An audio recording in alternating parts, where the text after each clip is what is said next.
Good morning, everyone. Welcome to Demo Day 2021. My name is Garrett Westlake, and I'm the Executive Director of the VCU Da Vinci Center for Innovation. We are super excited to have you join us this morning. We are doing this from a new space that I'm incredibly excited to talk to you about today, but we'll get to that more in a minute. Demo Day is an annual event here at VCU that celebrates our most outstanding student innovators, entrepreneurs, and brings together the capstone experience of so many of our students across the year. This event would not be made possible without incredible support from our community. Capital One is our title sponsor for the second year in a row. We're incredibly grateful to Capital One. And we could not be doing this year from this incredible space without our great partners at Hourigan Construction. We're super fortunate to have Mark Herrigan and his entire team supporting us this year and into the future through this great new space, the retail lab at VCU. So again, this morning, I'm so grateful to be surrounded by a fantastic team in the Da Vinci Center. This is not possible without so many people behind the scenes. You should literally see behind the scenes right now what it takes to make this happen in a space that's still under construction, and folks at their homes and their offices all across campus bringing this to you today. So a huge shout out to our awesome Da Vinci Center team. And to our mentors, I think that what this last year has taught us more than anything is that our community has rallied around. I know this has been a challenging year in so many ways for all of us, but a huge shout out to the mentors all across the country that over the last several weeks through the pre-accelerator program, through our sprint that we held earlier this year, our mentors have really taken the time, after I know they've probably spent hours online doing their own Zoom calls for work. They've shown up in the evenings, they've shown up on the weekends to meet with our students to get them ready for today. So a huge thank you to all of our mentors that have supported our students. I'm also really grateful for the outstanding leadership at VCU. President Rao, the deans, our provost have all been so supportive of student innovation, student entrepreneurship, and it shows in what we're able to put forward today. And last but not least, the true stars of today are the students. And I'm so excited for you all to get to see what we get to see every single day. Every day we are surrounded by students that are passionate about making a difference, making a change, and we are so excited that we get to share just a fraction of that here with you today.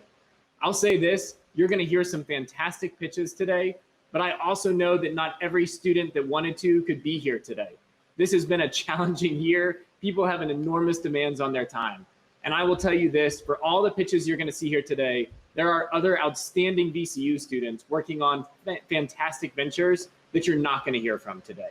So keep that in mind, that there is so much more where this comes from. All right, well, today I mentioned is a special day. We're sitting in what will be the new home of Shift, the retail lab at VCU. This is a student storefront, 2,700 square feet, dedicated to students and their ability to showcase their works to the public. I'm right here at the corner of Ryland and Broad Street in downtown Richmond, in the ground floor of the Grace and Broad Residence Hall.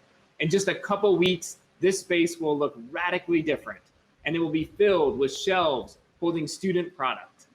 And I'm excited to be able to share a preview video with you this morning, the sneak peek grand reveal. And so, Kelsey, if you want to go ahead and tee up that video for folks, we're going to give you the first look at Shift, the retail lab.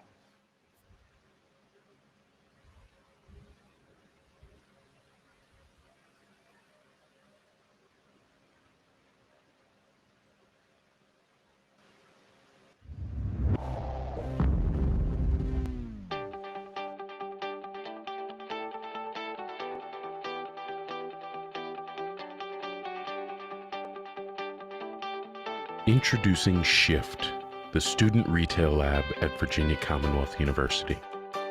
Nestled in the heart of Richmond, Virginia, VCU is a top-tier research institution with a thriving culture of student entrepreneurship.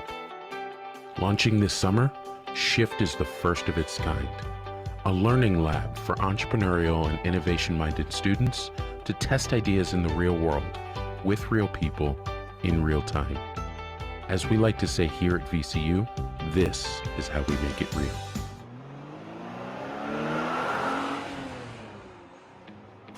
Right now, we are standing in the retail lab at Shift, which is going to be the future home of the Da Vinci Center's student storefront. Well, shift, it's a word. So this is a wonderful opportunity for students to shift into this retail environment, a kind of a testing ground for their new ideas. We have this really rapidly growing culture of student entrepreneurship here in Richmond, and we need to find ways to ensure that we help multiply that effect. Located in the Grayson Broad Residence Center, Shift is in a prime location on Broad Street, a true living lab for students engaged in innovation and entrepreneurship.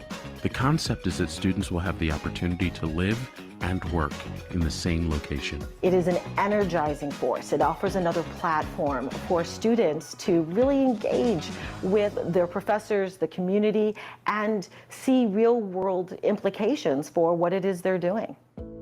We are at the corner of Ryland and Broad Street, right in downtown Richmond. I think it's a great anchoring spot on Broad Street for the students to have this retail experience. On any given weekend or basketball game day, there can be thousands of people right outside the street corner here. And we anticipate all of those people, whether it's for a basketball game or the Richmond Marathon, coming into this space to engage with students. I'm Mark Hourigan. I'm the CEO and founder of Hourigan, and we are the commercial construction firm that is building the new shift space, and that is exactly where we are today. It's really critical that we fulfill that piece of why students came to VCU to begin with. It was to be in an urban learning lab. It means having a complete view of what and how the arts integrate into contemporary life and into experiences. I look out the window and I see young people out there expressing their feelings about how the world ought to be, and I think they will make the world that way. Shift recognizes the impact students and alumni have on the local, regional, and national economy with a physical location that enhances VCU's academic offerings. Given the creativity of our students and their work, this allows them to really bring those ideas and those products out into the marketplace and into the community. Shift supports students of all academic backgrounds in their journey to bring new ideas, inventions, and products to market. When you're at the #1 public art school in the United States, you are going to have that creativity infused in everything, and Da Vinci captures that. Students in this space are going to have the ability to design a product, put it on a shelf, and go to class. And while they're in class, people are going to come into the space and buy the product that they have built and designed. This allows them to test products, pricing, branding, and the all-important customer validation they need to make sure their venture is sustainable. Making it real is something that I've thought a lot about throughout this project. It's extremely important for today's students to be able to enter various marketplaces. With this new shift space, it will be that opportunity for them to make it real and for us to help them make it real. Certainly with engineering, arts, and business, just adds to what makes things real. I know we talk about real all the time at VCU. It's the engineers make it real. We believe that. It's one thing to have an idea, but if you can convert that idea into something tangible, how much better for the world is that? The retail lab is an extension of this. It's part of the suite of opportunities that our students experience. We're providing a context in which what you learn becomes valuable to you because you can see how it benefits you and other people. That's what VCU Real stands for. The VCU Student Retail Lab is brought to campus by the Da Vinci Center for Innovation in partnership with Mark Hourigan of Hourigan Construction. Our core purpose as we look about it is to passionately shape tomorrow today. And actually, I think that's what this shift space is going to do as well. The Da Vinci Center has been prototyping the future of higher education since we started, and this just represents the next iteration of our design. We don't take tests, we take risks.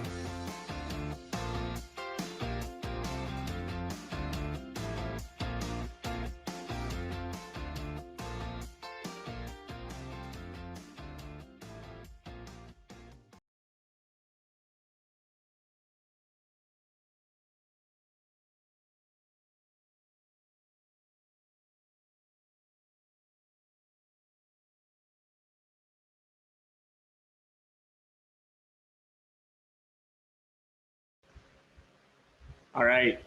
I hope you all found that video as exciting as I did. That's hot off the presses. And if you recognize the narrator in that video, it's our own Ace Callwood. from Envoy, who did the video. For those of you that have been around for a while, you know that Ace was our facilitator of the pre-accelerator program last year. Super grateful for the creative team over at Envoy for putting that together for us. And it just goes to show, Ace was a student innovator and entrepreneur at VCU in the School of Business. He's been an integral part of our entrepreneurship community. And to Dean Boyan's point about creativity, thriving here at VCU, that's a great example, right, of a business student, entrepreneur, now in a creative endeavor, helping put together a fantastic promo video like that. So huge shout out to Ace and the team over there for helping us put that together. This is one of my favorite days of the year. We're going to turn it over to students now. You're going to hear from me a little bit more throughout today about other opportunities to engage here at VCU in this space. We're going to learn a little bit more about Shift and what's coming up here over the summer and in the months ahead. But without further ado, I want to get this started and kick it over to the next session. So in just a minute, we're going to start a new session. It's going to be where we get to it. It's the student pitches. And you're going to be in great hands with Sierra, who's the newest member of the Da Vinci Center team. You might also recognize her as a graduate of our Master of Product Innovation program. And we're great to hang on to some of our own talent. So it's my pleasure to kick it over to the next session in Sierra and student pitches. Thanks, everybody.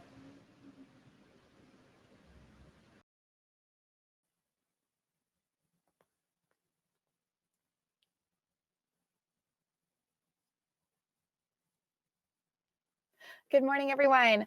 Thank you all so much for joining us today. My name is Sierra Pollard, and I'm currently located at the other Da Vinci space at 807 near Monroe Park. I'm so excited to introduce you all to our student teams. So we currently have 18 student teams joining us today. However, 8 of these featured teams are going to be live pitching. So the big thing, everyone is here to see these live pitches. We're all very excited. I just want to give you a quick kind of rundown of how it's going to go today.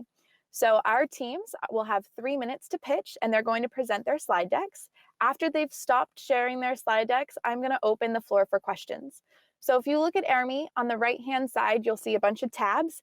If you have a question for a student team, please select the Questions tab, type in your question. It'll be submitted to my little task list here, and I'll read the question off to the student team. They'll answer, and we'll be good to go. If you have any questions or concerns at all through today, please use the chat button. So I will also be monitoring both the chat and questions tab.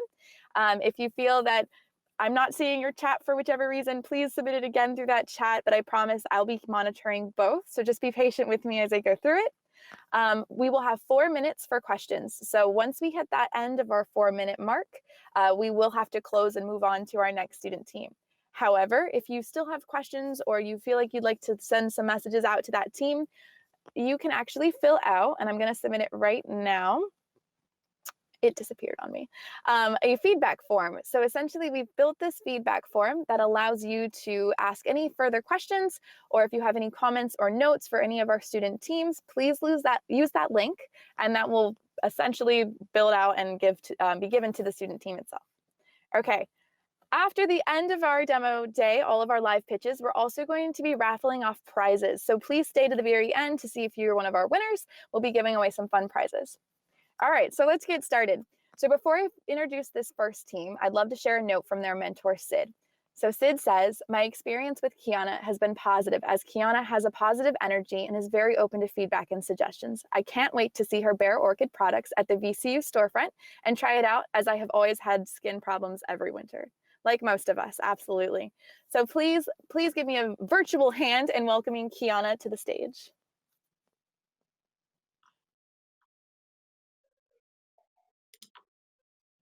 Hi, everyone. I'm going to share my presentation.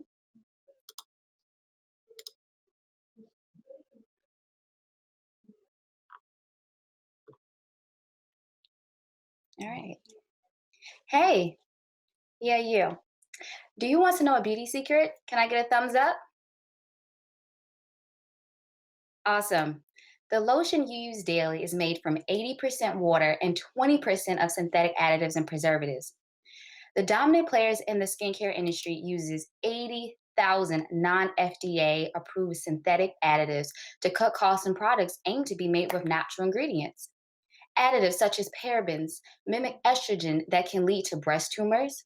The plastics used to contain lotion goes through a process that emits carbon dioxide into the environment, contributing to global warming. And up to 25% of product is left at the bottom of the bottle, causing product waste. So what's the solution, you ask? The Bare Orchid. Our first product to launch is a butter-based Solidify Moisturizer. It's our mission to decrease the carbon footprint of plastic used in the beauty industry, eliminate product waste, and formulate with only vegan and cruelty-free ingredients. To implement this call to action, our packaging is made from biodegradable paper tubes. Our push-up applicator allows consumers to control how much product they use, and our ingredients are 100% natural derived. Our target consumers are individuals suffering from severely dry, irritated, and sensitive skin. We are launching a lavender and oat, as well as a vapor rub moisturizing roll-on. We formulate with high water binding ingredients such as mango butter and calendula oil to create a good adhesion to the skin. Our product is non-greasy, non-cosmetogenic, and it lasts for up to 8 hours. Our revenue model is direct to consumer. Our SRP is $12. Our total cost of materials is $6, and our wholesale price is $8 per unit. We plan to build partnerships with local shops in Richmond to show proof of concept. When business sales increases, we will consolidate to Target and Amazon.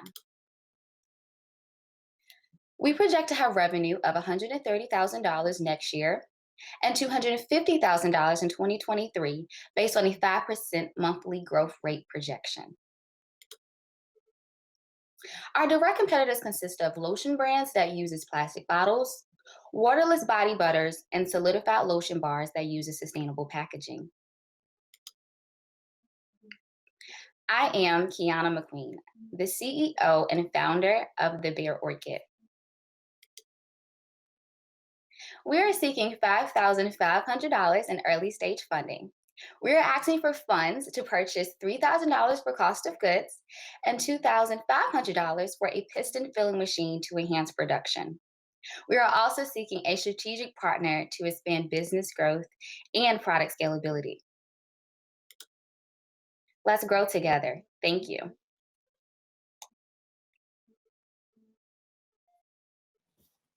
Great job. Nicely done. Thank you. All right, everyone. So now we're going to open the floor up to questions. Okay. Plastic bottles, question mark. I thought they were bad for the environment. They are. So that's why I'm using a biodegradable paper tube that is also is great for the environment. And, you know, it's not putting that carbon dioxide back into the environment, causing global warming. Great answer. Nicely done. Anybody else have any other questions? Okay, nicely done, Kiana. Thank you so much for sharing. Thank you. And if anyone still has any questions, oh, I do have a couple more. Here we go. What type of ingredients are in the product itself? So I'm using organic essential oils. So like the lavender, I'm using oat oil, which is very safe for all skin types. My butter base, I'm kind of stuck between two, but it's between mango butter and it's called moo butter, which is it's a very good emollient for the skin. So everything is natural, and everything is also very water binding. So it's putting that moisture back into the skin and it's staying on the skin. Fantastic. So what sort of revenue projections are you looking at? So I'm looking to make, so next year, $130,000 for my revenue. I want to lower my production cost a lot. I want to actually move into a refillable and reusable tube. So I want to get working on that next year. Fantastic. Allison says, my questions are moving. You guys are entering them so quickly. Love it. Do all the natural ingredients expire quickly? No. So a lot of oils can go rancid pretty quickly. So I've been making sure that I've picked ingredients that last up to 2 years. Fantastic. Mary Chris says, from the chat, Adam, how did you determine your SRP? Well, I have been working very diligently on making sure that I've been finding suppliers that is right in my cost point. So to make sure that I have the lowest, so I can make a certain amount of product to get that SRP. Thank you. Joy says, a lot of natural products are baking soda or arrowroot, both of which can cause skin irritations. What will you be using? I would not be using arrowroot. Arrowroot is actually like a starch, so I would not be using that in my product. It's mainly oils and in butter base. Perfect. Shannon says, are you currently working with any dermatologists? Are you taking into consideration allergies when deciding on ingredients? Absolutely. As far as finding like a strategic partner, I definitely want to partner with a chemist because I do want to expand my skincare line further than the lotion bars. But luckily, I don't have to use any preservatives because water is not in the actual formulation. Elizabeth says, are you thinking about doing other scents? Oh, of course. Yeah. So when I moved to the refillable and reusable tubes, I want to make it like a subscription base. So I would have a lot more options for scents and for different reasons. So if you're going through arthritis, whatever the case may be. Eric says, have you done any research that would demonstrate a demand for this product? Absolutely. A lot of my family members have a severe dry and scaly skin, so I've been using them right now as my testers. But I do plan to make samples this month to go outside and test more. Perfect. Mentor Michael says, can I eat the mango butter? You know what? I wish. I don't think you can, but it is skin safe. So if you did have a little bit in your mouth, you'll be fine. Perfect. Awesome. Thank you so much, Kiana. That is the wrap for our questions. If you have any more questions or feedback, please look in the chat. I just sent a feedback form link out so you guys can fill that out. Awesome. So again, virtual round of applause. Thank you. Thank you. Awesome. All right, so we're going to move on. So thank you so much, guys. Like I said, that Google form is out there. So if you need it, please use it. Awesome. So our next mentor is unable to make it today, but she has sent in a great video to introduce her team.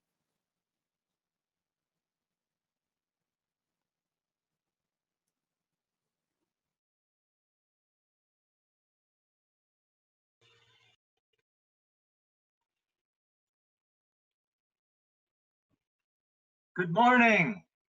This is Michael Mitchell with Business Research Group. I am here to introduce Contrustly. You will see they have a real passion for solving a very real problem. So without further ado, Carlos and Tyrone, take it away, guys.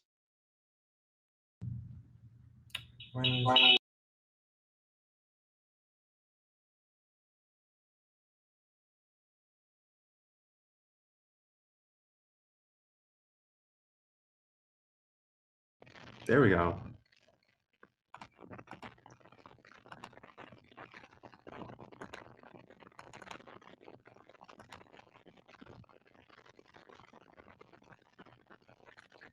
Hello. This is Tyler, and this is On Genie, and they're On Genie. Tyler has an idea for a business and needs some money to purchase a sewing machine. On Genie has the money for Tyler to borrow. Tyler approaches their aunt and asks them if they can borrow the money to kick off their business. So Aunt Jeannie let Tyler borrow the money and told him to pay them back whenever they could. However, Tyler forgot about this deal and Aunt Jeannie never received this money back. Aunt Jeannie was willing to lose the money she had lent Tyler instead of having that awkward conversation with Tyler. One day, Aunt Jeannie and Tyler were cutting up at a cookout. As they caught up, Aunt Jeannie asked Tyler how the business was going. Tyler mentioned it was going great and remembered that they owed Aunt Jeannie money. Tyler was embarrassed and paid their aunt back immediately. These uncomfortable situations happen often, even to us. So that led us to the question of how might we eliminate the awkwardness of financial transactions between friends and family? So who is Tyler and Aunt Jeannie? Tyler is a young Black entrepreneur. They make less than $35,000 a year, which makes it difficult to fund their business ideas. Tyler is cautious about borrowing money from big institutions and banks. Tyler does not want to have debt and that she can't pay back. They rely on borrowing money from their friends and family, and sometimes feel embarrassed when asking. They often pay them back using apps like Venmo, Cash App, and Zelle. Aunt Jeannie is known for lending money in Tyler's family. She does not struggle for money, but does not lend money she can't afford to lose. Jeannie prioritizes relationships over money and feels uncomfortable when asking for her money back. With Contrustly, you can manage these financial relationships between your friends and family. Contrustly is an alternative to traditional lending services such as banks and payday loans. Contrustly lets users set up contracts and helps individuals like Tyler and Aunt Jeannie professionally manage these financial relationships. Users can set up reminders that will prompt the lenders to get their money paid back in a lump sum or installments.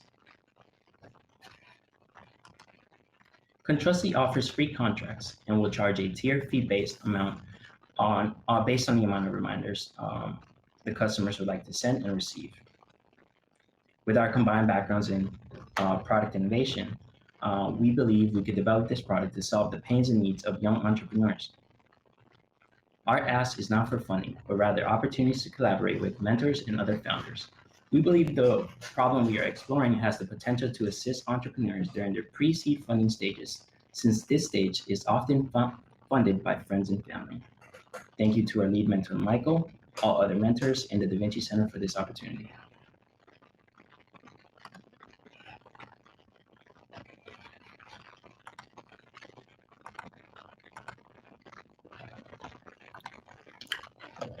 Awesome. Great job, Carlos and Tyrone. Virtual round of applause, everyone. Thank you.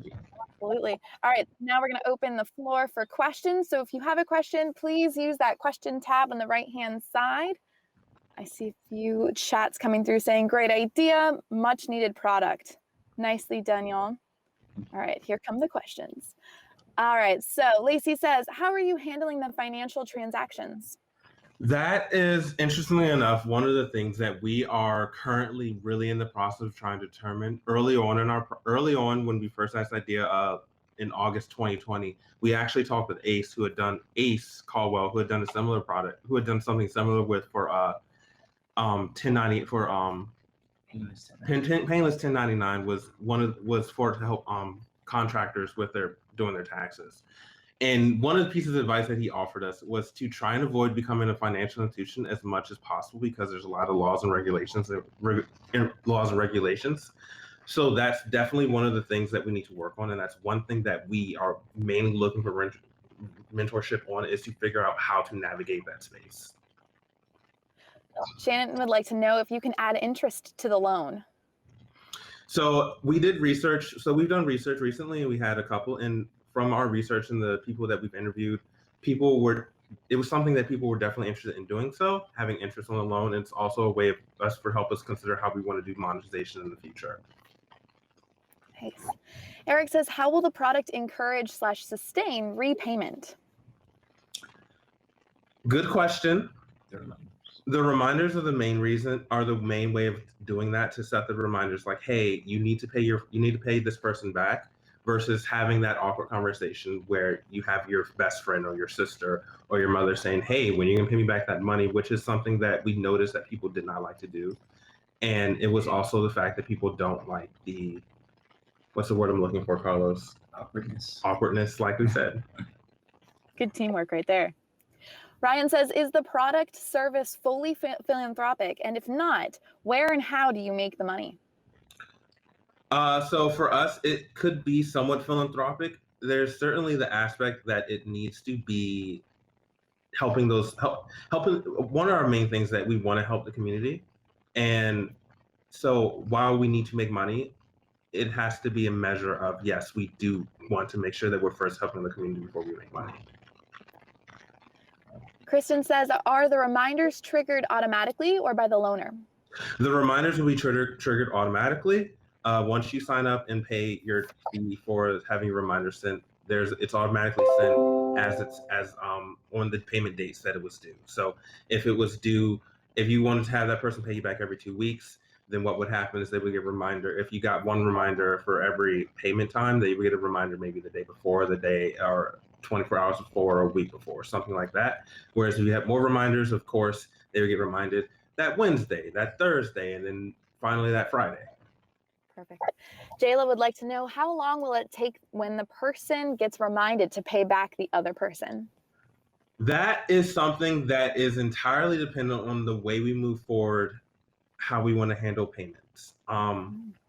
One way that we have looked at it is is to develop develop an API that allows someone to just go through the Construstly app and connect your Venmo, connect your Cash App, however you want to do it, connect it, and then it'll send you a reminder, hey, pay this person back. You can click a button in the app. It'll fill out all your stuff on Cash App or Venmo, and just send, and all you have to do is press send, and it'll just go to Venmo, send it all over.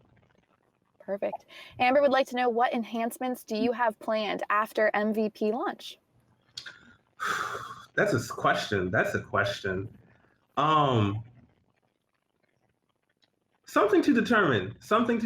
Me and Carlos are right next to each other. We have to think about that. We have to think about that one for a second. So sorry I can't answer your question at this time. That's okay. All right, guys, that is our 4-minute mark. So if you have a question that did not get answered, please use that Google form.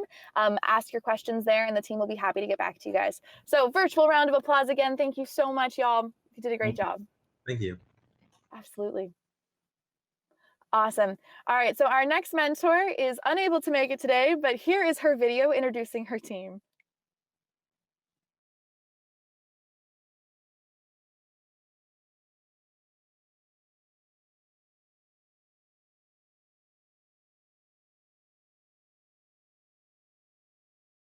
Hi, I'm Ashley Moody. I'm a former VCU student and currently a product designer at CarMax. I'm going to introduce this great group of women who were so great to work with. They were constantly thinking and building and iterating on their product, and it's really exciting to see that passion. So without further ado, this is Grace.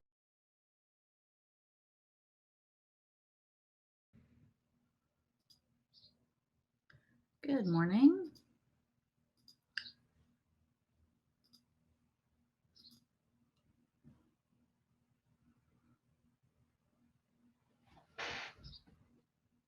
All right. Good morning. We are Spark Ventures, and we are redefining networking. Brought to you by Grace Innovators. Cameron Bradley is our product designer. Sally Clements is our UX researcher. And my name is Lacey Hancher, and I am the product manager. As we hurdle towards automation, creativity is one of the top 3 skill sets for hiring. You may not think that you are in a creative field, but trust me, you are. With jobs, half or upward of 80% of all jobs are filled through networking. It's not what you know, it's who you know? And especially in this time of a global pandemic, more and more people are connecting online. There are 3.6 billion social media users worldwide. So if we think about those social media networks, how are those existing platforms creating engaging experiences for their existing customers? And then for the end users, how are they continue to be engaged, and how can they go ahead and continue to build their professional communities and opportunities? If we look at one of them, we'd like to introduce you to Daria. Daria is a successful freelancer. Her favorite ice cream flavor is chocolate chip cookie dough, and she's successful. She has a number of well-paying clients. What she's missing, though, is she's missing that community that she had back when she was in college. She misses the feedback. She misses the collaborating on different projects. She misses being able to connect and learn from her peers and mentors. She's tried networking. Networking feels pretty transactional. It's more about what can you do for me, and considering that she is pretty early on in her career, she really lacks the social capital to be able to provide a lot of value for networking, and so networking feels very transactional for her.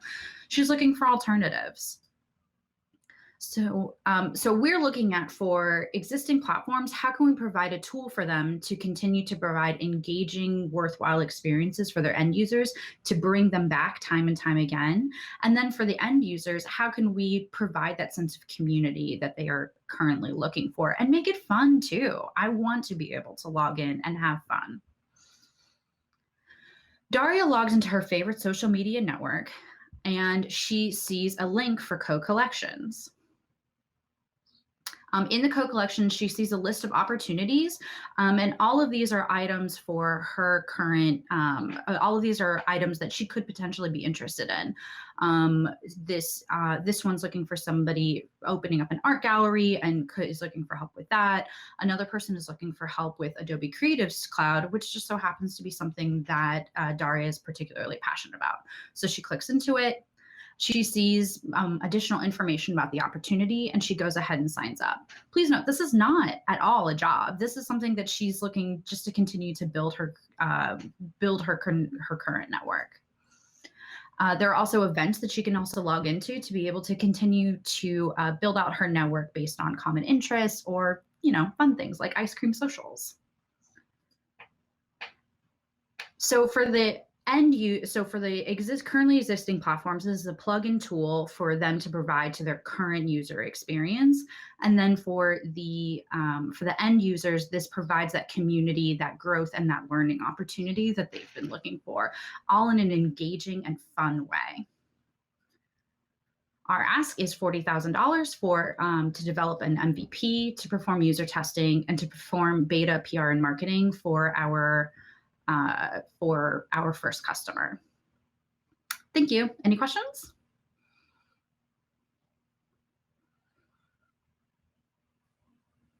Awesome job. Nicely done, Lacey. Virtual applause. Thank you. Thank you. I love when I can see the little applause go up. It's like, yay. Awesome. All right, so let's bring Sally up. Okay, perfect. All right, so let's take it from the top. Tyrone says, so this is meant to be a way of being less transactional networking? Yes, it's meant to be more of, and we've used the word engaging a lot, but really where you're working with someone on something to kind of build that initial relationship, whether that leads to a professional opportunity or to a cup of coffee. It's meant to have that feel. Perfect. Kirsten says, is this for job searches, question mark, or just networking? It can be, but that's not the primary focus. It's more of the experience and the outcome of what Spark can offer versus just finding a job. So it doesn't mean that it couldn't lead to a job later, but really trying to build those connections that are a little deeper than LinkedIn and the contacts that you have that you may not know where they came from. Eric would like to know, what are some of the platforms that might use this as a plug-in product? So I mentioned LinkedIn to start, and that's certainly a little farther down the road, but just a lot of our research has been geared towards millennials, young millennials, and Gen Zers, and the idea that they're coming from a gig economy, and LinkedIn and those things can feel more like job boards, and they don't have the accolades that are already there. So we're really looking at things like that. We've even talked about other platforms that like Gather, that's here in Richmond, and different things that already exist. But LinkedIn is kind of the model we've looked at how to add value to. Elizabeth would like to know, can you expand on your comment? It's not what you know, it's who you know. I'm not sure on what you meant by that. Really, our data there, where Lacey noted that up to around 80% of jobs are really basically connections that people have made through recommendations or things like that. So obviously what you know does matter, but really bridging those connections, and because networking is something that is still worthwhile, but just finding a way for networking to reinvent itself to where jobs and opportunities are today. Mir would like to know, what is your go-to market strategy? Our market strategy right now is, once we can have this MVP, we've had one potential customer that we've been working with to try to kind of start testing with just that creative market that feels like the networking is transactional, to kind of begin there. And then we feel there's a lot of ways that we can expand that, because creativity is really in any field. So that's something we can expand later. All right, and this will be our last question. And I would like to know, are the opportunities all project-based, or are some an invitation to shadow or volunteer? Sorry. Shadow, volunteering, all of those things. We really feel like we wouldn't have to do a lot of the content and those opportunities, because other places could use this platform to kind of connect things they're trying to put forward for creatives. Perfect. Thank you so much, y'all. Again, virtual round of applause. There are a few questions that were unable to be answered just because of time. So if you have those questions, please throw them in that feedback form. Or as someone also pointed out in the chat, at the end, we're going to have a networking event and you can come and join their table and sit down and talk to them and get more answers that you're looking for. So again, thank you so much. Awesome. All right, so we're going to move on to our next team. So I'd love to introduce the mentor of Jacked. Please give a round of applause and welcoming Lloyd.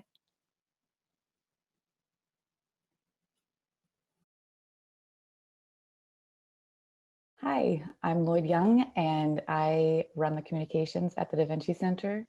I had such a great time mentoring at PreEx this year, and I worked with a team that is very passionate about sustainability and tasty food, as am I. So without further ado, I'll introduce Jackfruit Jerky and Julie.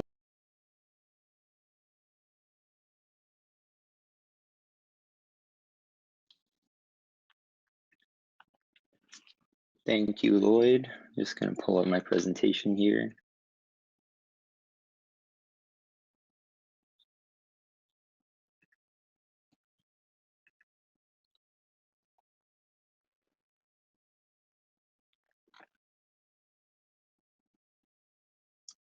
All right. Hello, everyone. My name is Julian, and I'm the founder of Jackfruit Jerky. We have a problem. Did you know that 18% of carbon emissions come from raising livestock, and over 2/3 of the emissions come from cows? This is more than the entire transportation sector emits combined. 80% of deforestation in the Amazon is used to raise cattle, and it requires over 1,800 gallons of water to produce just 1 pound of beef. Now, a lot of people believe that soy-based products are the answer, but soy is just not it. Tropical regions have been clearing land to produce more soy, which also causes endangered species to move into more urban areas. Only 3% of soy production is certified sustainable. This is because companies use pesticides and herbicides, which end up in our water streams and create dead zones. Lastly, 75% of soy produced is used to feed livestock, while only 6% is used to feed humans. Introducing Jackfruit. Jackfruit has a meaty consistency, which is similar to pulled pork or chicken. Jackfruit is a truly sustainable crop. It grows on trees and doesn't require irrigation.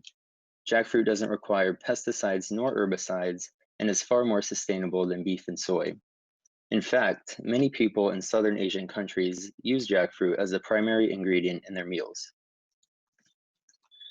This is a great opportunity to not only break into the sustainable market, but to also be part of a green company in its early stages. The revenue for vegan food is increasing by 10% annually as consumers are shifting their diets away from meat and dairy. I've always been passionate about cooking and creating. My father is a chef, and I've always wanted to collaborate with him on a product. After some brainstorming, we decided to ditch meat and dairy and give back to the world with a sustainable product. So far, we have 3 flavors: our barbecue, which has a hint of sweetness, our Malaysian chili, which is on the spicier side, and our black pepper, which is sweet with a spicy kick. We have had some great feedback on our product so far, as we've discovered new and exciting ways the customer can consume our jerky. So we plan on progressing our product in 3 phases. Phase 1 consists of selling at local markets. This allows us to interact with customers face-to-face and get feedback in real time. In Phase 2, we plan on getting into a retailer like Whole Foods. And in Phase 3, we aim to give back to the community by partnering with local nonprofit organizations like the SPCA and local shelters. What we are looking for is someone to help us launch our product. We need help with packaging, trademarking our brand, and getting our product out to the consumer. We are a young startup and could use someone with experience in one of these fields. And we would love for you to sample our product and give us some feedback. So if you would DM us through our Instagram, we'll give you some more information. And thank you very much. And remember, the future is jacked.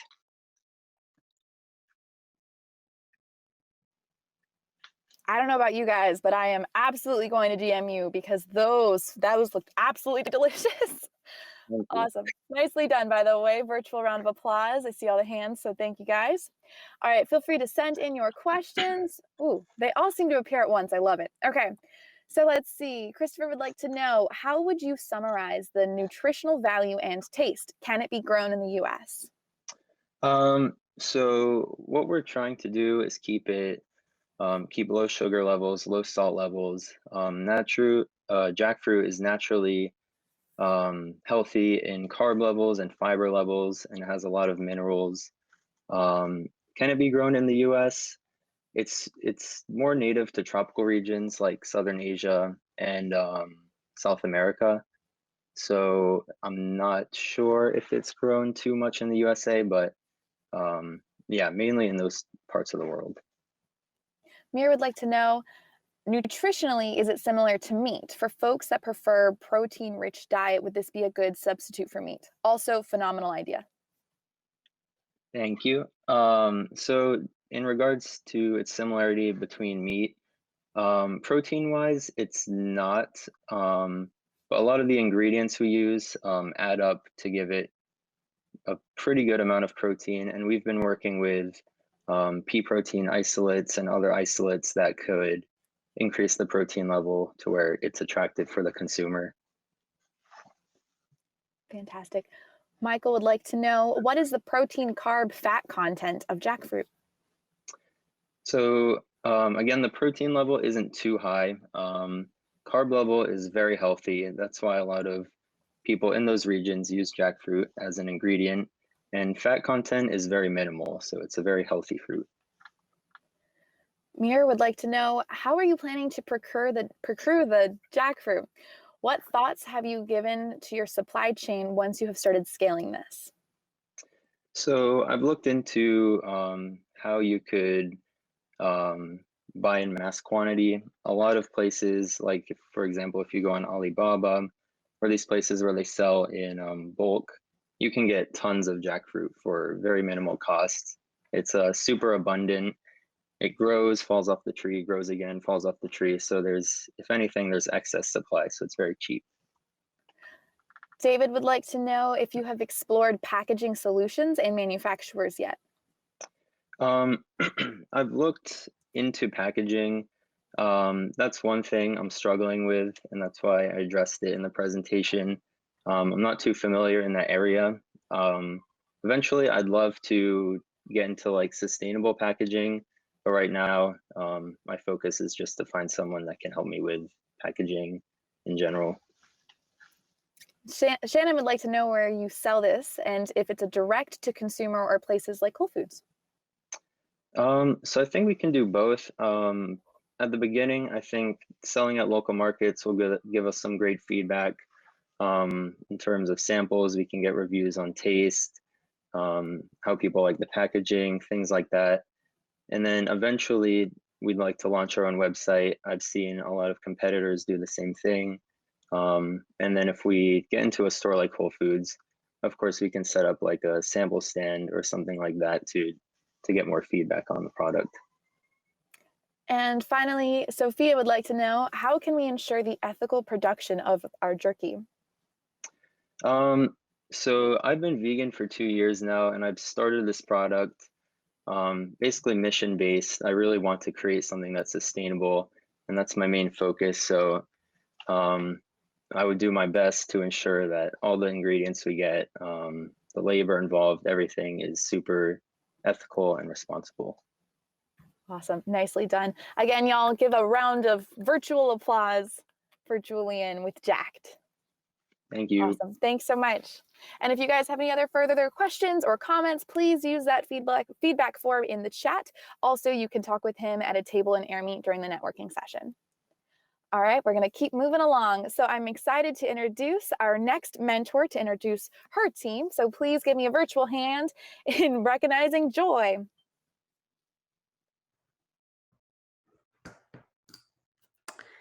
Hello, good morning, everyone. This is such a fun demo day and really cool to have the shift space in the background for it. I wanted to take a second to introduce Aliyah Dasitel. She is doing some great work with Metatrina, and I've had the pleasure of getting to work as her mentor over the course of this time, but also to really witness her work in the sprint that happened earlier this year. And what I wanted to mention about her that really stands out for me is how passionate she is about this space. She's been working on this project for 1.5 or 2 years and really trying to hone in on where the business case is, which is quite a challenge in the healthcare space. So I appreciate her inspiration and passion for this space, and I'd like to hand it over to her and back to Sierra.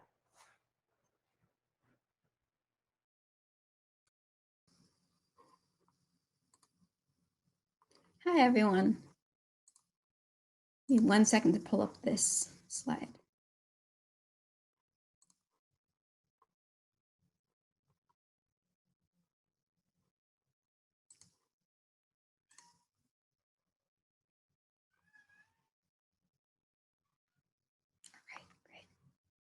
All right, so I want to start you off by sticking you in this situation. So imagine you're a patient with a chronic disease. Let's take diabetes, for instance.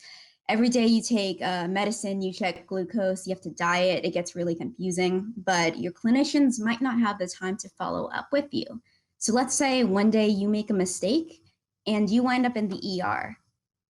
This is a problem called medical non-adherence. About 75% of patients struggle with it, and the results are costing people their good health and the medical system billions of dollars every single year. So the question has to be asked, why is this still a problem? Well, most solutions try to approach this as a one-size-fits-all. This is what happens when you try on one-size-fits-all clothing. So imagine what happens when you try to fit 2 unique patient experiences into the same pair of pants. Clinicians know that an effective solution is tailored, pun intended, but they don't have the time or the resources to fill that need. So if we're going to fix non-adherence and reduce the dangers of chronic disease, we need healthcare that's proactive, not reactive. And that's why Metatrina is introducing a connected care platform that uses health coaching and machine learning to manage and prevent chronic disease. So we're building one app that delivers a unique experience to different chronic care patients. This app is going to be designed towards only one disease state at a time, starting with diabetes. Patients are going to be able to form a real connection with a Metatrina health coach who is going to help them identify health barriers and set sustainable goals around what they love to do. Now clinicians don't have to worry about adverse health incidents because a coach is reinforcing self-efficacy in between appointments. Providers can also receive high-quality data from Metatrina in their own clinical portal where novel professional dialogue can occur while still remaining protected by HIPAA. Plus, Metatrina is free.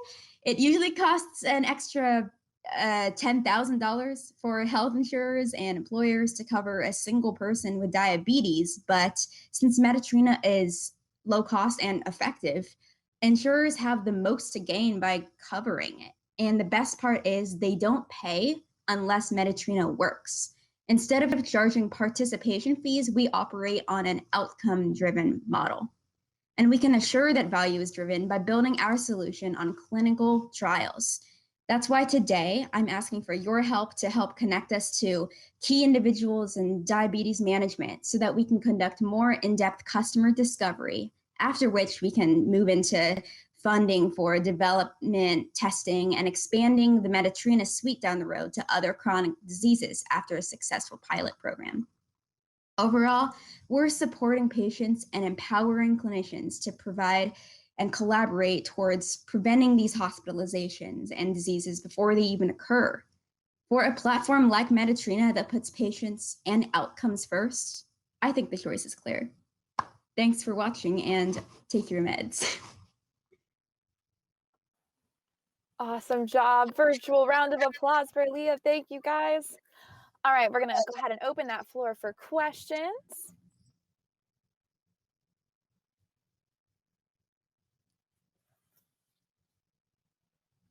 If you guys have any questions, go ahead and feel free to use that questions tab on that right-hand side. I'm also monitoring the chat just in case you don't have that feature.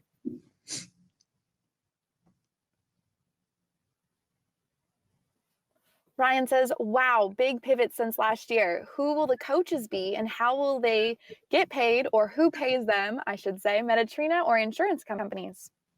So the health coaches would be employed and paid by Metatrina ourselves, which is why it's also important for us to get such a strong clinical solution out there before we can actually implement it. We're also planning, the health insurance companies would instead be covering the actual care program that's being delivered to the users themselves. I hope that answers that question.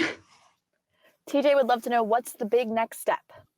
All right, so next steps has all to do with customer development, basically. So after we're able to actually successfully get more data and clinical interviews, trials, testing and around these different user groups, we would like to take that leverage to propel Metatrina's care capabilities and curate possibly integrating devices that would be able to help track a patient's progress as well. And again, it's still too early to implement anything like that until we have a strong base to actually focus, or a strong user base and trial base to focus around. Down the road, we would also love to bring the clinical portal that I described earlier to pharmacies. And if we do so, we could potentially allow health insurers to sell Metatrina to pharmacies in exchange for discounts on prescription drugs within the disease states that we're covering at the time. Fantastic. Kirsten says, what kind of people exactly are you looking to connect to? So currently, I'm looking for specifically providers that deal with diabetes management or prevention, as well as patients within those spaces themselves, and including pre-diabetes, I should mention that. Because our first interview goal is to get a minimum of 150 interviews with the patients themselves, and at least a minimum of 100 interviews with those providers.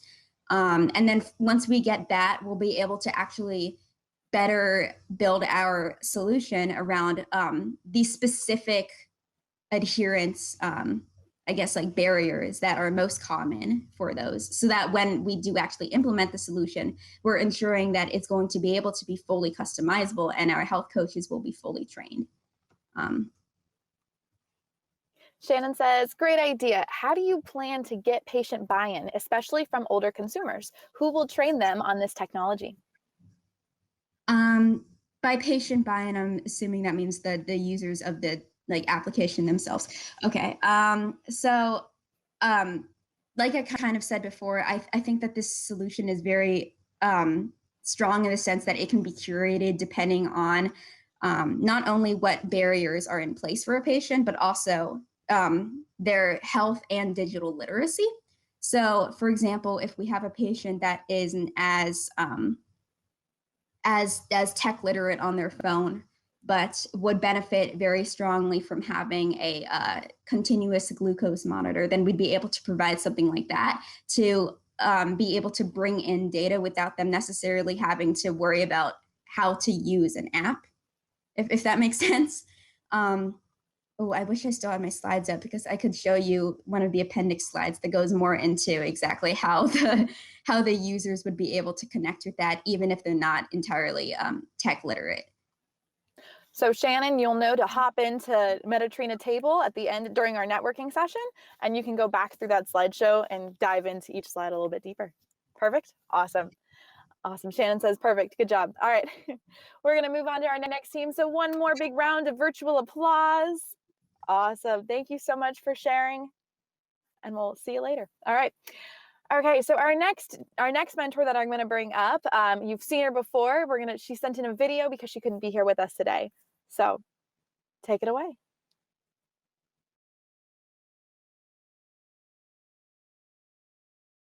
Hi, I'm Ashley Moody. I'm currently a product designer at CarMax and formerly a VCU graphic design student.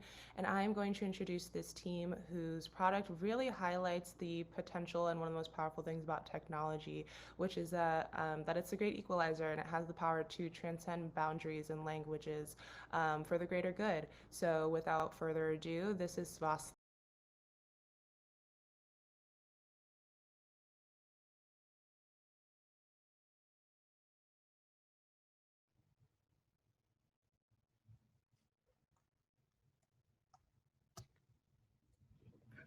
Hello.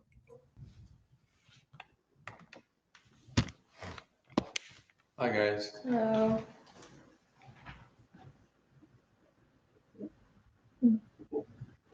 This talks on how to empower your journey and help. My name is Aliyah. My name is Ashley. I'm Sigit. So how big of a problem is health literacy really? Well, 80% of the US population are literate, but only 12% have protection of health literacy. We'll follow the journey with Elena as she learns more about her health. I met Elena a few months ago, and her story showed me the true extent of health disparities in this nation. Pregnant with twins and having just immigrated to Richmond from Argentina, Elena does not know how to best support her health in a new place. Speaking broken English and living in poverty, Elena faces many barriers to health, making her pregnancy more stressful. She does not have the support or knowledge that she's looking for right now. To help people like Elena and many others, we're creating Swasta, a health communication app that improves health literacy through user engagement, community support, and individualized health plans. Now, Ashley will go through a demo of the app. Thank you, Akila.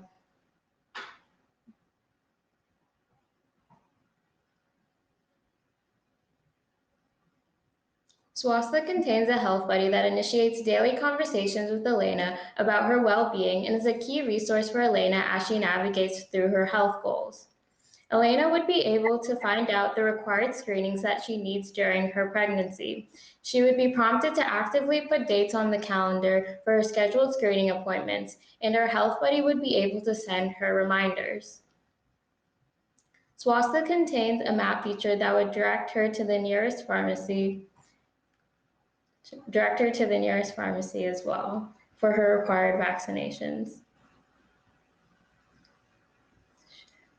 Elena would be able to take responsibility for her health buddy by directing her to create her own lifestyle goals, and then she would automatically be inserted into the calendar feature of the app. Through Swasta, Elena is able to meet a community of other mothers who have similar health interests and connects them on the platform. They motivate each other to share each other's goals and accomplishments.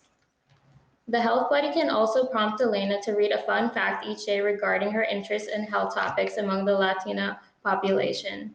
Through the map feature, Elena is able to read about community partners like La Casa de la Salud, which offers medical services to the underserved Latinx population in Richmond. She's able to make an appointment to visit them through the app. Thank you, Ashley. For implementing Swasta, we are currently discussing with multiple community partners in Richmond. We hope to select one partner in order to deploy our product and gather learnings. Looking at our timeline, we hope to conclude our research in spring 2021, build our MVP in summer, and our aim is to carry out our pilot implementation in fall 2021. After the MVP, we seek scope in building data analytics, bring additional modules, and take harder challenge of providing clinical data and management pathways. Our revenue model has 4 revenue streams. However, we hope to keep this app free to the users through revenue generation from other stakeholders. So what's our immediate focus? Looking for funding, consolidating on our partnerships, and building our MVP. Thank you, and we are open for questions. Awesome job, team. Virtual round of applause. All right, Elizabeth is kicking us off. Does Svasta have any particular meaning to it? Yes, so I mean, we come from the same part of the world in different ways, and it means health in Sanskrit, and it's a common word used in the world of yoga. Very nice. Awesome. If you guys have any questions, please feel free to use that questions tab on the right-hand side of AirMeet.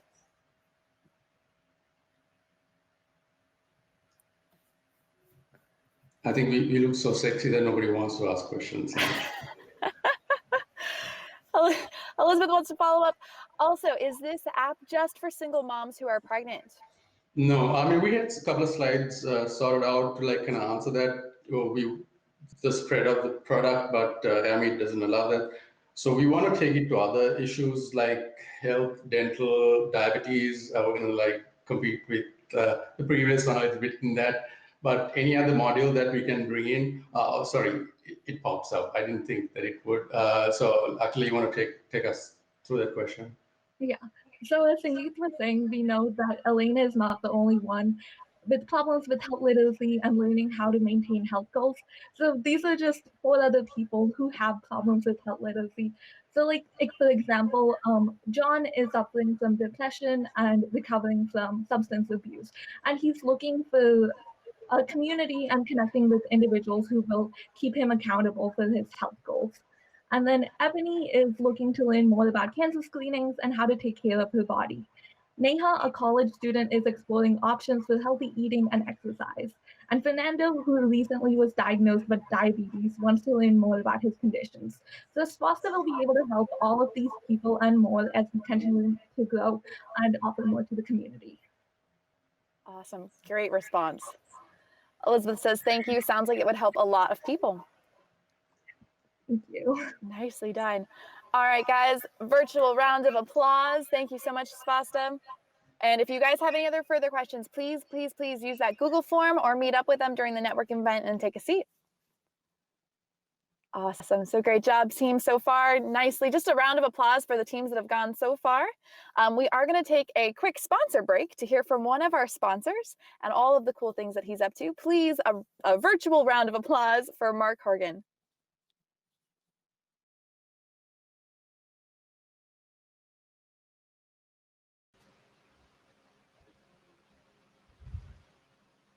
We are. All right. Well, everyone, I mentioned that we'd be sharing more throughout the day. So great job to all the students that have already pitched so far. We've got a couple more to go. I'm sure they're going to finish strong. But I wanted to take a quick break here in the middle of the presentations to welcome a very special guest. We've got Mark Herrigan of Hourigan Construction here with us. They're the ones responsible for this fantastic space that's under construction. And so I wanted to give a chance for Mark to say a few words. Mark. Garrett, thank you. I am thrilled to be here. This is just cool to see this vision coming to life. And when I pulled up this morning, I had an extra special surprise. The marquee sign is now up. And so it's going to be out there for everyone driving by, walking by to see really just what a great space this is going to be. The windows look great. Walked the space this morning. Matt and the team are doing a terrific job, and the space is really coming together, and you can feel the excitement.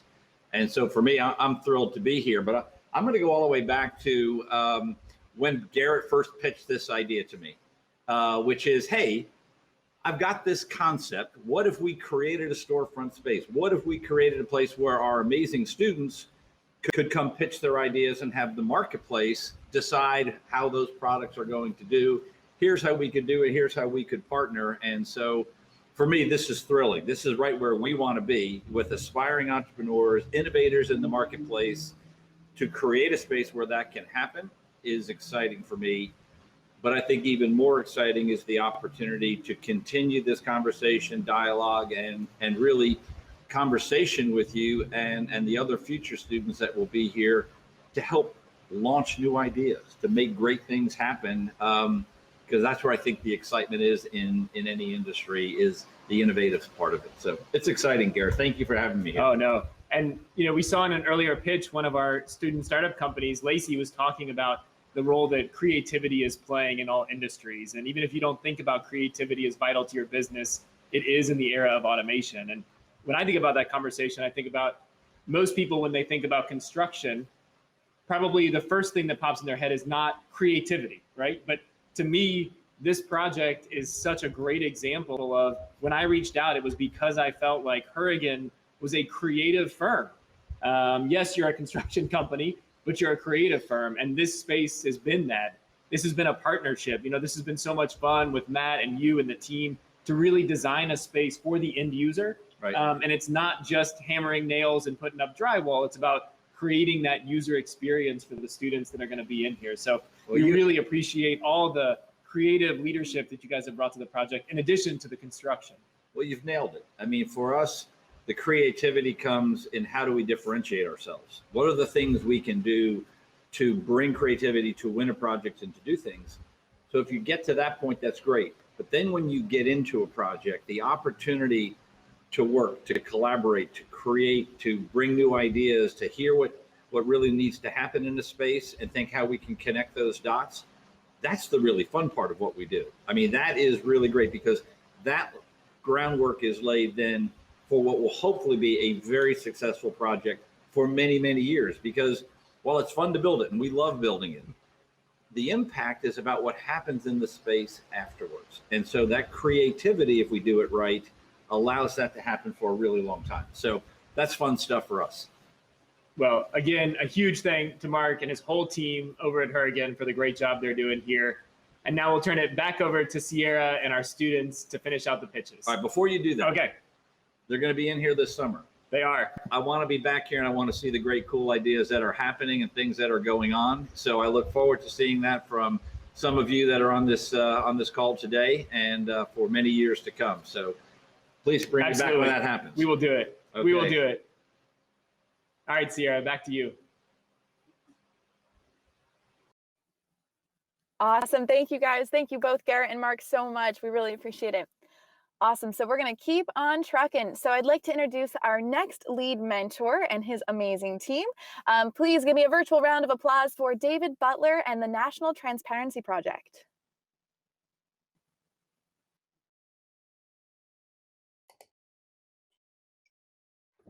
Hi, I appreciate that. And just to let you know, this team that I've been working with has just been fantastic.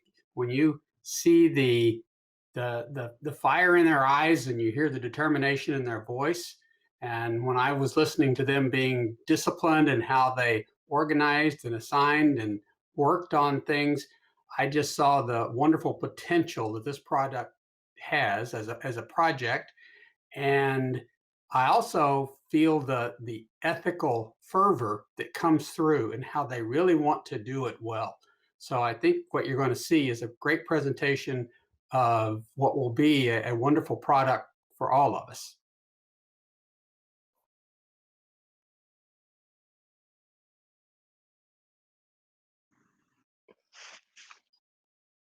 Hi, everybody. Give me one moment to select my PDF.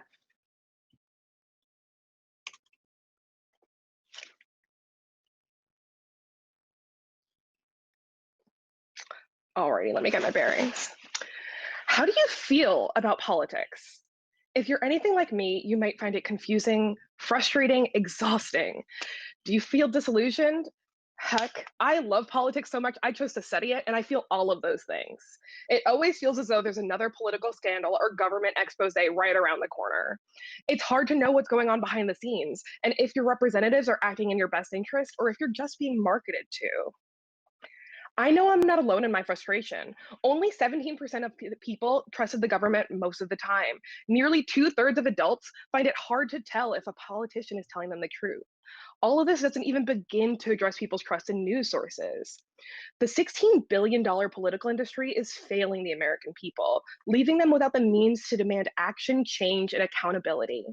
So how can we change this? How do we elect people who are actually acting in our best interest? And how do we hold them accountable when there's so many smoke and mirrors?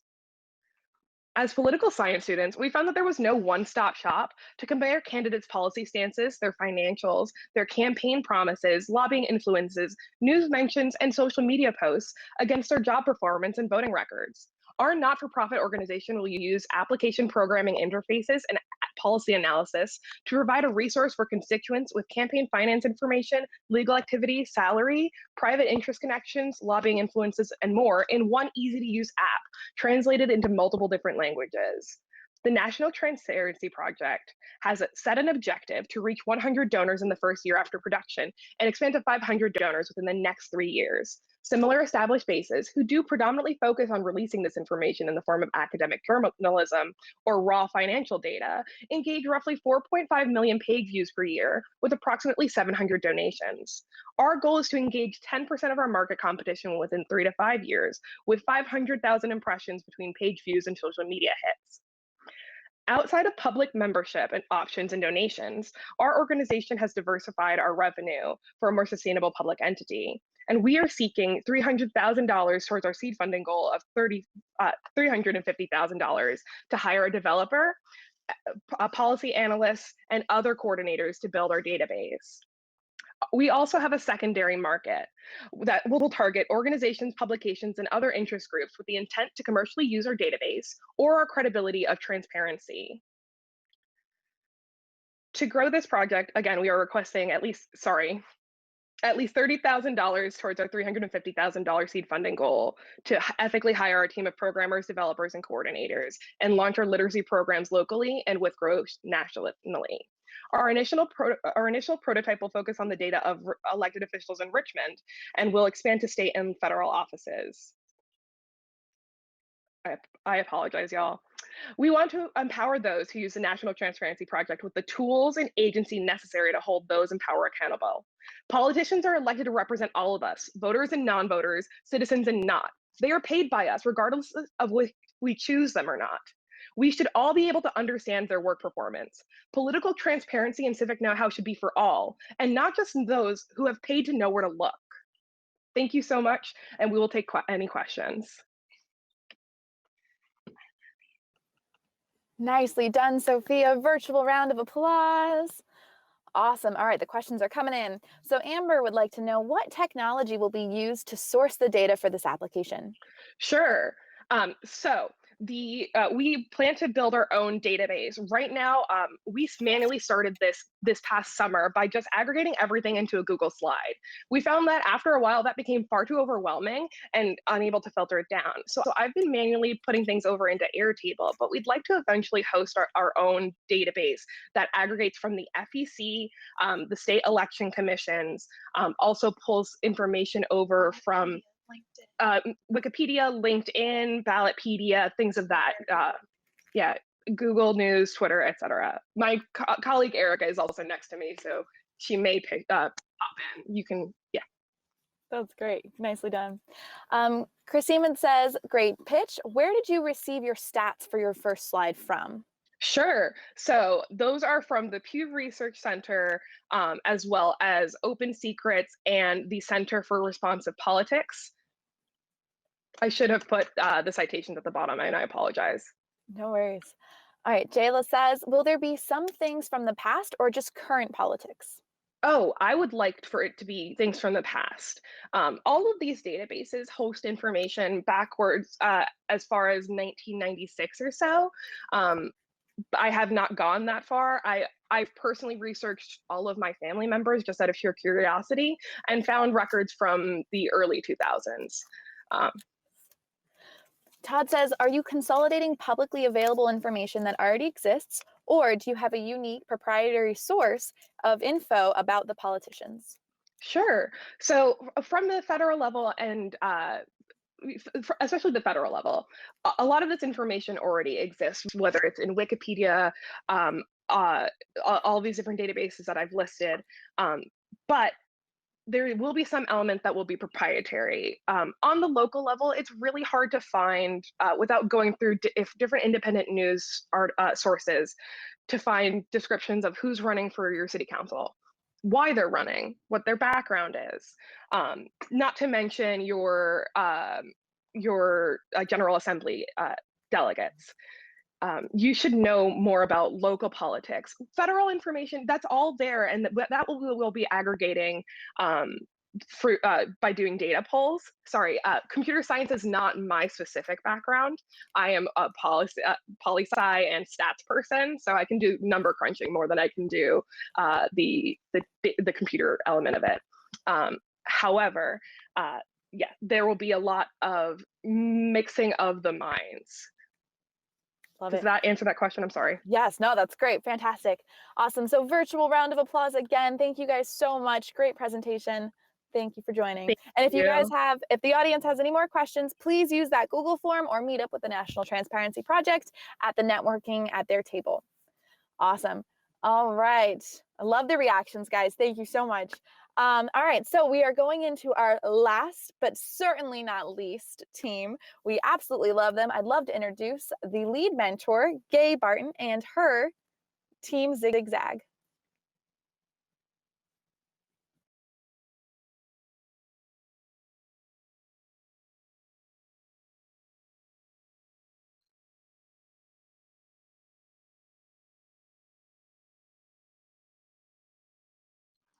Hello, hi everybody. I am Gail Barton. I'm a senior UX designer for Accenture, and I'm here in Dallas, Texas right now, but I am a former staff member of VCU University Relations Department.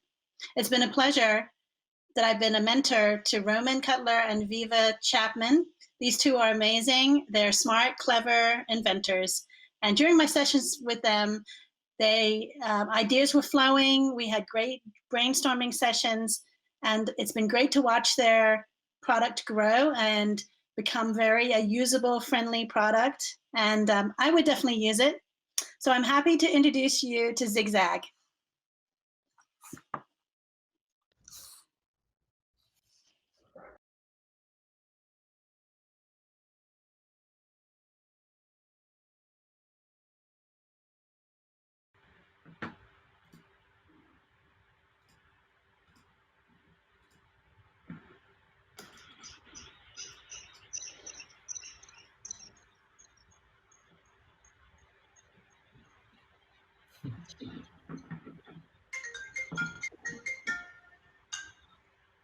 Hey, Viva.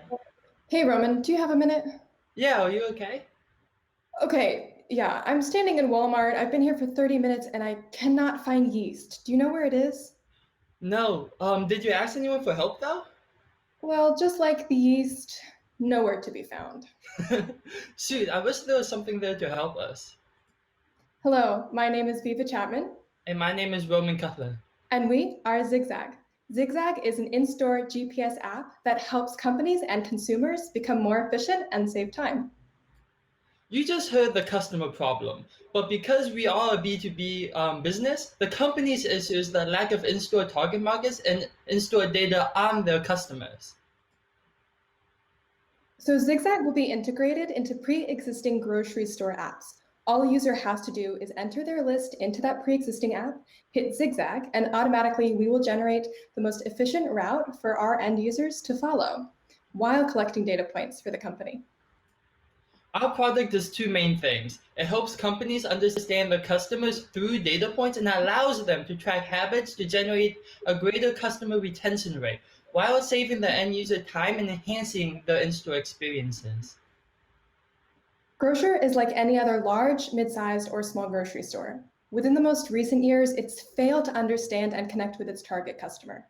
So with an urge to know more about its consumer and enhance in-store experiences, they need data. From a technology and supply chain standpoint, the stores need help understanding their inventory and consumer habits. Some of our prospective clients like Kroger, Lidl, and Walmart have one or two of our features, but they can be improved. For example, Lidl tracks household trends, but with Zigzag, they will be able to increase their store efficiency and their revenue using our routing technology.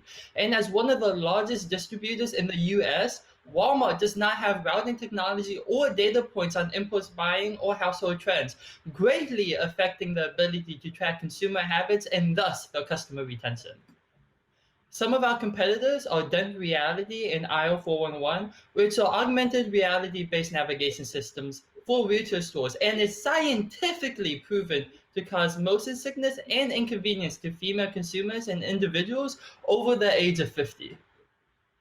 So as of now, we have connected with a variety of small to large grocery stores within Richmond. We have conducted surveys across social media platforms and around VCU's campus.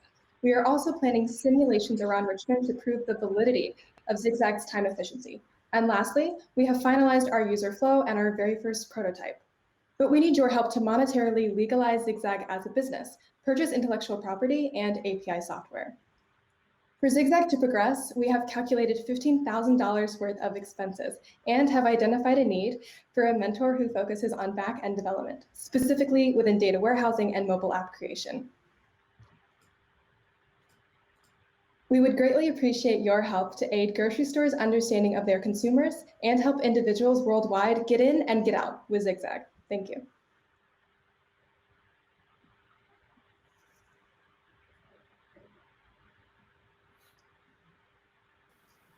Nicely done, y'all. Round of virtual applause. Love it, love it. All right, so let's take it to the questions.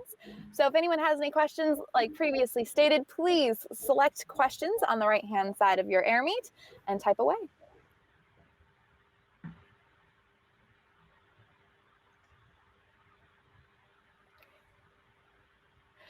All right, Kirsten says, what are the technology requirements in stores such as wireless access points? So inside the store, on the end user side, all they need is the phone and the app to connect to the store's already made application. But on the store side of things, we need access to the, we actually have a slide on this. We have access to the map, the product database, and the product layout. And using that with the waypoints and wayfinding technology using wireless connections, we will be able to track and locate everyone using GPS technology. Awesome. All right, let's see. Shannon says, fabulous idea. As a busy mom, I try to get in and out quickly, but I can really use the store apps, but I already use the store apps to look for items and locations. I do this at Home Depot, Kroger, and Walmart. How does this differentiate for the end user, or is this more of a business? Absolutely. So I got this one wrong. So absolutely. So what we have that they currently don't have is they don't have any mapping programs to actually route you through the store. So you can't put your list on into your phone and then follow along with the routing technology. What they do is they probably give you aisle numbers or some sort of vague description of where you could potentially find the product. We want to take you directly to the product while you're in the store. Fantastic. Jason says, are there future plans to automate the grocery input process up front? Yeah, so with the product standpoint, they already have automated ways to add things to the database, and we're just pooling that information. We're concising everything that they're doing while being able to bring in data points that they haven't even thought of bringing in yet, like the household trends and the impulse buying, because in-store tracking or in-store data in most grocery stores are non-existent, less than even being something there. And I'd like to know, she says, stores often want people to wander because it leads to more impulse purchasing. How will you convince the stores that this app will benefit them?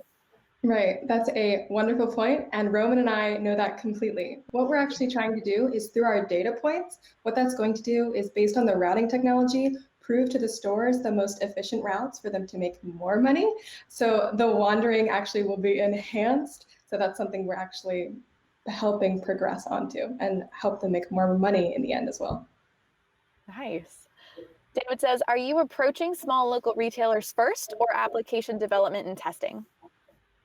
We are approaching small retail stores to test and develop our app from the ground up. That way, when we do approach these larger businesses, we will be prepared from the start. So we contacted managers from Elwood's, Lidl, Kroger, and Aldi's, trying to get the information of what they need, what do they want, and how we can help with their database inputs and the data they need. Great. Todd says, will Zigzag include a grocery list feature for end users to enter their grocery list needs between store trips so that they can produce their optimal map when they go to the store? Yes, you can put in your list hours or days before you go to the grocery store. And you can also check if the items are in stock. So before you even leave, you know what you're going to get or if it's going to be there at all. Perfect. Adam says, I absolutely love this idea. Have you thought about how you could develop better pricing models for on-shelf pricing? That is something we are currently working on, but we know that based off of the data points, it will help grocery stores raise their prices. Great. Carlos says, could this be used in other places other than retailers, maybe students trying to find their classes? We have thought about that, and there's so many different ways that we can branch this out. But because we are a startup, we have to pick a little niche to start at and then grow from there. Fantastic. All right, guys, there are a lot of questions left, but unfortunately we have to keep on moving. So if you have a question that was not answered, please use that Google form, or also visit Zigzag at the tables during the networking event. So thank you, guys. Virtual round of applause again. Thank you. Awesome. So thank you guys so much. We really appreciate it. We are going to end this session. That is the end of our live pitches. So again, virtual round of applause for all 8 teams. You guys did a fantastic job. Thank you all so much. So we are going to be moving into our next session momentarily, and Garrett will take it away in the next session. So thanks, y'all.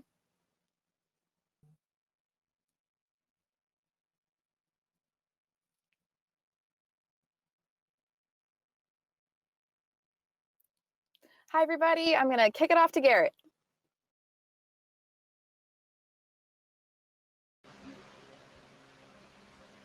All right. Welcome back, everybody. Thanks for joining us for this next session.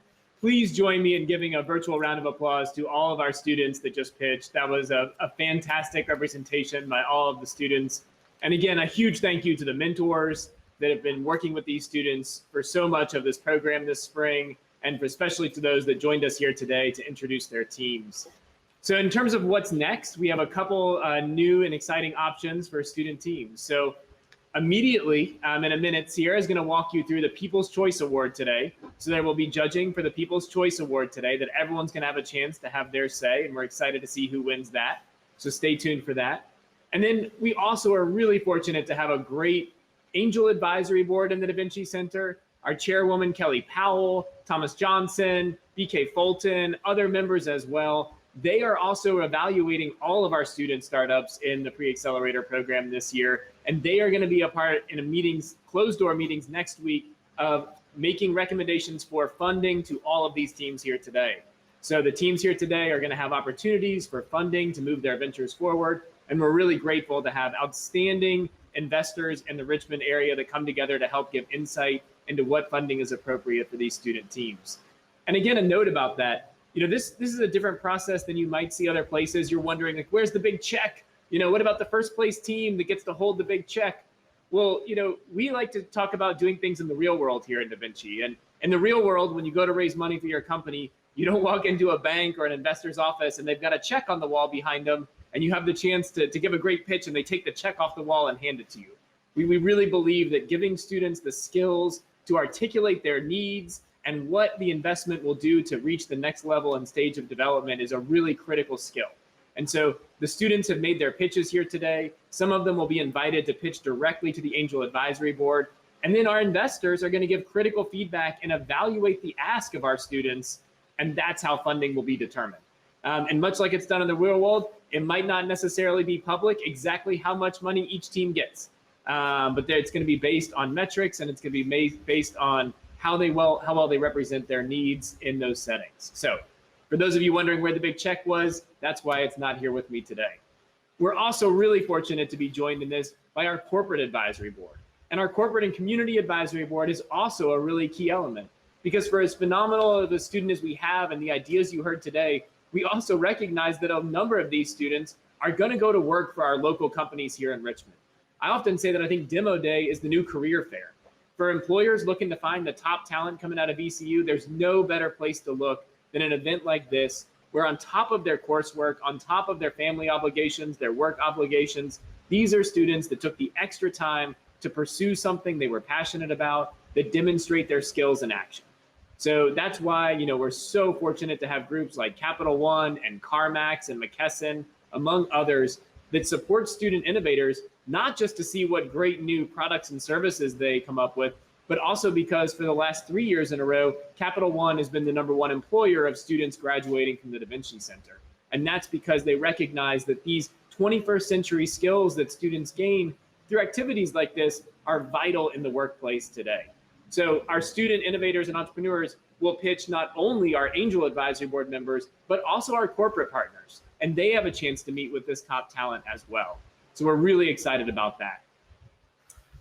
As we mentioned earlier, we are going to kick off the storefront this summer with a student showcase. This will be one of the first events. It's going to take place right before the fall semester starts at the end of summer. And the application for that as a student is now live on the Da Vinci website. So if you want to go to the Da Vinci website and go ahead and fill out your application for the summer showcase, we encourage you to do that. I fully expect a lot of the teams we saw here today to be represented this summer, but I know there are other students out there working on exciting products and services, and this showcase in the new retail lab is going to be your opportunity to make that publicly available. So please go to the website, check out that application. This can also be a way to get feedback.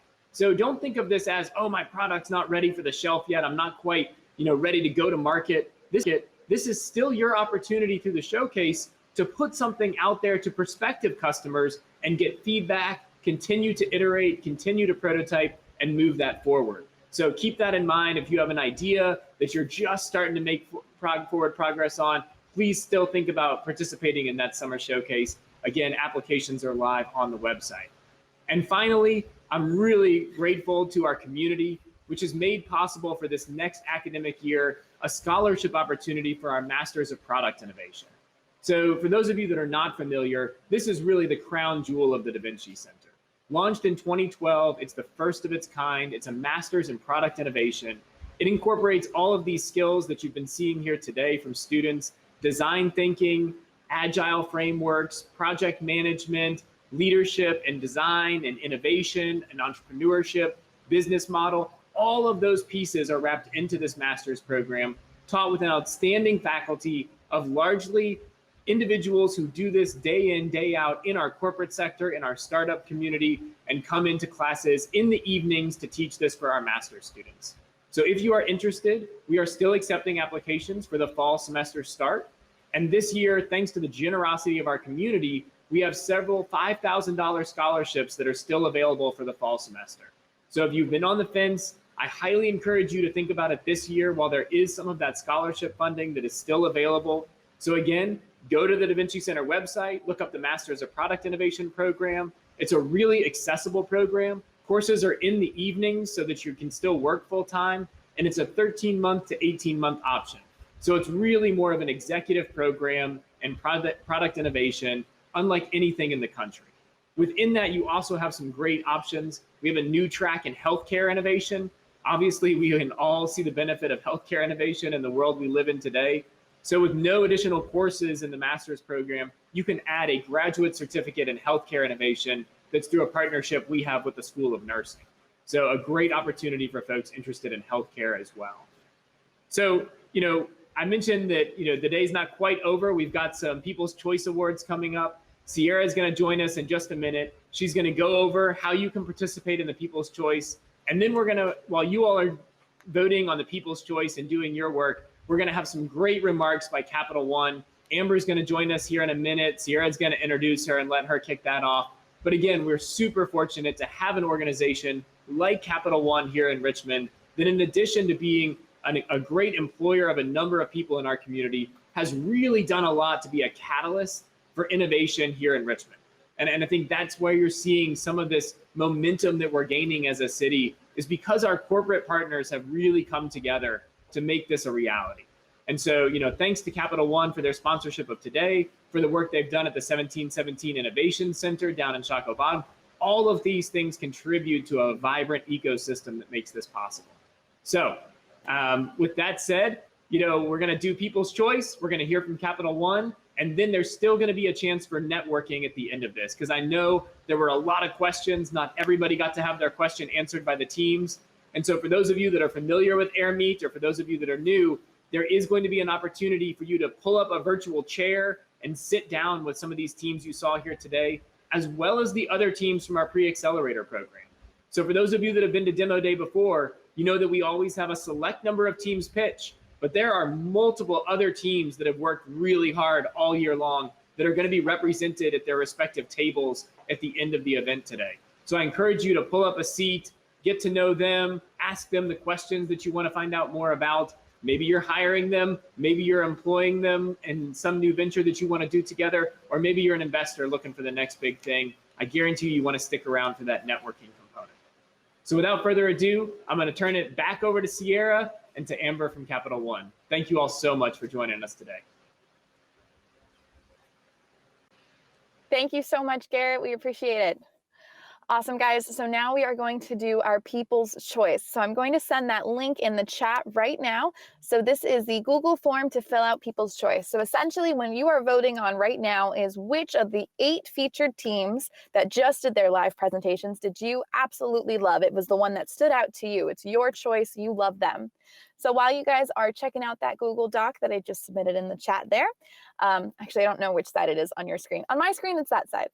But I am going to introduce and allow the awesome Amber from Capital One, bring her on stage and let her tell you a little bit about Capital One.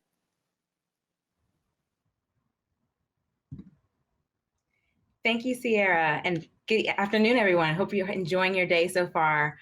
Wow, what an amazing day of demos. I know personally, I was looking into the Bare Orchid skin products and heard some of the Jackfruit jerky buzz, and I'm really interested in learning more about that, as well as the Zigzag tool, which I can personally use in the grocery store each time I go. So I'm super excited to visit the product space when check out some of those products once they open this summer in the showcase. So just to share a little bit about myself and my journey, my name is Amber Kearney. I'm a product lead for our document and imaging platform here at Capital One. I'm also the enterprise product management recruiting events team lead, which we focus on attracting the best product management talent in the industry. So like so many of the students here, I found my love for creating products early on in my career, and I've loved the continued growth that I have at Capital One to do that. And that's why I'm excited to tell you about our organization. So about the Capital One journey, we are one of the few companies that is still founder-led. It's very proud to say that because you hear of startups that are founder-led, but not many big companies that still are. We're actually approaching our 27th anniversary this July. We have over 50,000 associates, and our culture is built on 2 core values: excellence and doing the right thing. These values define who we are and help us guide our work, how we innovate, and how we serve our customers and communities. Capital One is the largest direct bank and is known for our data and tech pioneer. And we're excited to be one of those pioneers in the financial services industry. We've built a foundation for the bank of the future. And as our motto is changing banking for good, we focus on that every day. So we sought out to completely redefine who we are as a company, to build a technology company that happens to do banking, opposed to a bank that just uses technology. So with that vision in mind, we continue to accelerate the volume of new innovations for our customers and new customers. So to shift a little bit into our product landscape, our online and mobile customer servicing experiences are the primary method of customer engagement, with tens of millions of users and some of our highest net promoter scores ever. We've built innovative products that include Eno, which is an intelligent service that provides real-time alerts to help customers with their money. CreditWise, which is a free credit monitoring tool for anyone wherever you bank. And my favorite, personally, Auto Navigator, which is a digital tool that helps simplify the new car buying experience and financing. So in order to successfully deliver these digital experience for all of our customers and new customers that we hope to onboard, it is imperative that Capital One continues to focus on diversity, inclusion, and belonging, which is where our central goals are. So from the onset, we have worked to build and maintain a culture that values diversity and provides a supportive business environment that offers opportunity, respect, and encourages inclusion. We want every associate to feel that they belong and that their voice is heard and matters. We encourage associates to challenge the status quo and bring their unique perspective to every discussion. And we're lucky that our company is grounded in a culture that embraces diversity and values all perspectives. So internally, we achieve this through our business resource groups, which play a central role in advancing diversity, inclusion, and belonging at Capital One. And we actually just closed out our Women in Tech conference, which was amazing. We had a host of speakers, so really excited to be a part of some of those BRGs. So that's a little bit about us, but none of our work would be possible if our organization was not made up of people with skills and experiences such as those that are taught at the Da Vinci Center, and that we've seen embodied today through these pitches and these demos. So we are so proud to be a Da Vinci sponsor, and we look forward to watching these ideas in the marketplace and come to life. So I'll hand it off back over to Garrett and Sierra for our next session. Awesome. Thank you so much, Amber. We really appreciate you coming out and talking with us. So thank you again. A big thank you to Amber and a big thank you to our title sponsor, Capital One. Again, I just want to make sure everybody remembers that you guys can stick around because we have an amazing networking event and a raffle giveaway at the end of today's event. So stick around because we've got some really good prizes to give away. Awesome. And without further ado, I am extremely excited to announce the People's Choice Award and invite them up on stage to say a few words. So drum roll. And the winner is Zigzag. Virtual round of applause. Yay. All right. Hopefully we can bring Roman and Viva up on stage.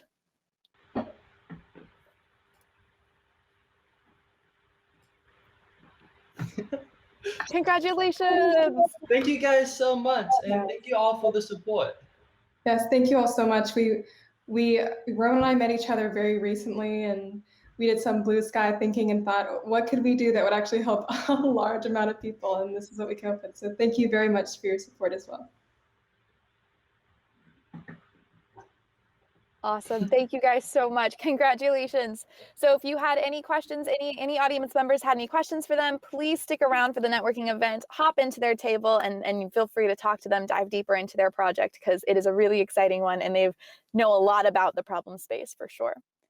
Awesome. So all pre-Ex teams are going to be at their own tables. So we do have 18 teams. Even though we had 8 live presenting today, we have a total of 18 that are set up inside of our networking session. So please, participants, audience members, feel free to join, pop in and speed network. Really get to know each one of these teams, pop in, take a seat with each team, ask them questions that you might not have been able to, or ask them for more feedback or kind of explore that problem space with them. So again, thank you guys so much. This networking is going to be about an hour, and then we'll do our big raffle giveaways at the end of the networking session. Awesome. So thank you guys so much. Have a wonderful day. And if you have any questions, feel free to pop in the chat. We'll also have a help desk available. Great. Thank you all.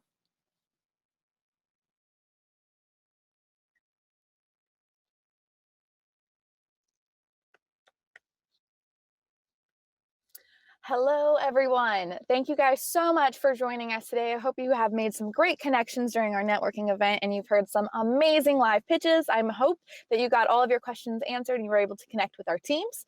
I do just want to quickly interrupt all of you guys to announce our raffle winners. So quick virtual round of applause. Our raffle winners include Ali L, Joe Husa, Magisha Belling, I am really sorry if I'm messing up these names, and Kiana McQueen and Tanner Wilson. So if you are one of those 5, you have won a really awesome Shift t-shirt that looks like this. Super awesome. So we are going to send you a Google form. Please fill it out. It'll include your address so we can mail you your shirt as well as the size. And we are so excited that every single one of you guys came out to join us for Demo Day 2021. Thank you all so much. Again, big thank you to our sponsors. Big thank you to all of our live pitches. And again, thank you to all of the teams that came out to support. So guys, thank you so much. We hope all of you have a wonderful, wonderful day. Awesome. Thank you. Bye.